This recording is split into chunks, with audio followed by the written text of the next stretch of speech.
তারাবির সালাতের রাকাত বিতর্ক এড়িয়ে চলুন। রাকাত নিয়ে বিতর্ক করবেন না। 8 রাকাত 20 রাকাত নিয়ে যে মারামারি এই দেশে, এটা শয়তানের ফন্দি। চিল্লায় বলেন, এটা কার ফন্দি? আমরা 20 রাকাত পড়ি, আপনারা হয়তো 8 রাকাত পড়েন, কোনো অসুবিধা নাই।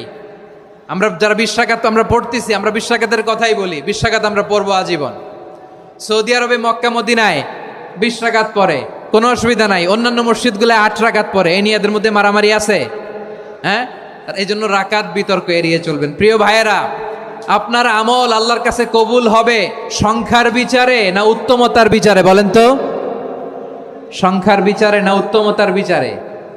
উত্তমতার বিচারে। কত চমৎকার ভাবে আপনি আল্লাহর সামনে দাঁড়াতে পারছেন, এটা বিবেচ্য। রুকু সেজদাগুলো সুন্দরভাবে করবেন। রুকু থেকে সোজা হয়ে দাঁড়ানো ওয়াজিব। 2 সেজদার মাঝখানে সোজা হয়ে বসা ওয়াজিব।